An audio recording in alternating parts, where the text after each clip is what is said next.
Salam saudara terkasih, salam sejahtera bagi kita semua. Saat ini kita akan belajar firman Tuhan melalui renungan Light of Revival. Firman Tuhan bagi kita terambil dalam kitab Mazmur pasal 62 ayat yang kedua dan ayat yang ketiga. Demikian bunyi firman Tuhan, hanya dekat Allah saja aku tenang, daripada nyala keselamatanku. Hanya dialah gunung batuku dan keselamatanku, kota bentengku, aku tidak akan goyah.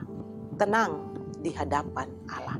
Saudara yang terkasih dalam Tuhan Yesus Kristus, di dalam pasal 62 merupakan ungkapan perasaan tenang dan aman dari Raja Daud. Mengapa?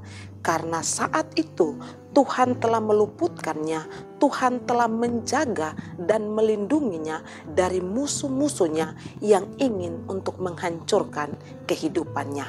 Kita tahu bersama bahwa Daud adalah seorang raja yang besar.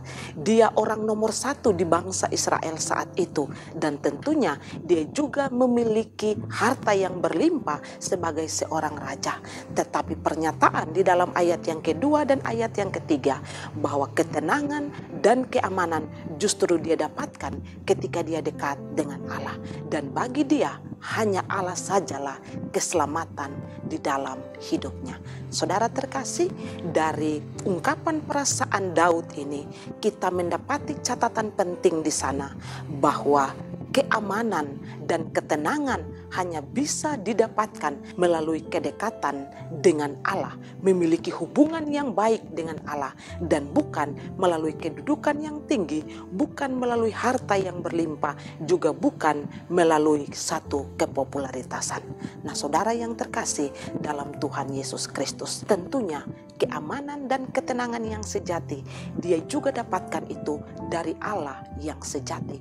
Artinya dia mendapatkan itu dari Allah yang benar, Allah yang disembah oleh nenek moyangnya, Allah Abraham, Allah Ishak dan Allah Yakub, Allah yang disembah oleh bangsa Israel, dan bukan Allah buatan tangan manusia atau Allah palsu atau juga berhala. Dengan demikian saudara, apa yang kita bisa belajar dari kehidupan Raja Daud? Yang kita bisa belajar adalah, pertama, hanya di dalam Allah yang sejati kita mendapatkan ketenangan dan keamanan. Saudara yang terkasih, di dalam perjanjian lama kita mengenal Allah yang benar adalah Allah bangsa Israel, Allah dari Abraham, Ishak dan Yakub. Dan Allah di dalam perjanjian baru itu secara real kita bisa kenal itu melalui putra tunggalnya, yakni Yesus Kristus. Saudara terkasih, milikilah Allah yang sejati. Dan Allah yang sejati itu di dalam Tuhan Yesus Kristus. Jika saudara memiliki Kristus di dalam hidup, saudara pasti memiliki ketenangan dan keamanan yang sejati. Bukan hanya itu, tetapi memiliki Kristus mendapatkan jaminan keselamatan sebagaimana Raja Daud. Pelajaran kedua yang bisa kita petik adalah kedudukan, harta, dan juga kepopularitasan itu tidak ada jaminan seseorang mendapatkan keamanan dan ketenangan.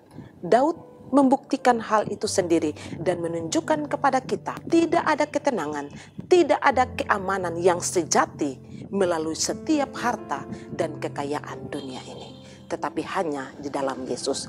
Itu bukan berarti bahwa orang percaya tidak boleh mengumpulkan harta.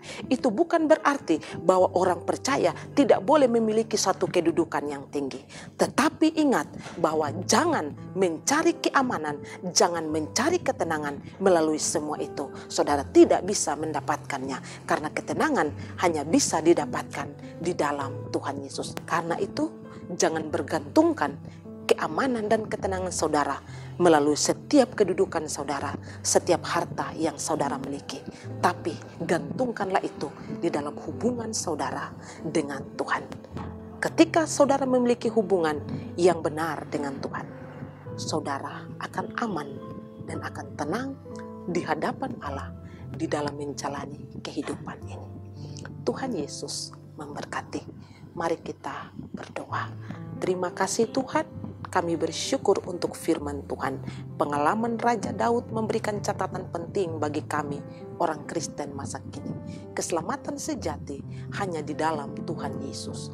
bukan kepada harta, kekayaan, kedudukan, dan kepopularitasan dunia ini. Biarlah setiap kami tetap bergantung kepada Tuhan dan juga tetap berpengharapan di dalam Kristus, karena di sanalah ada ketenangan.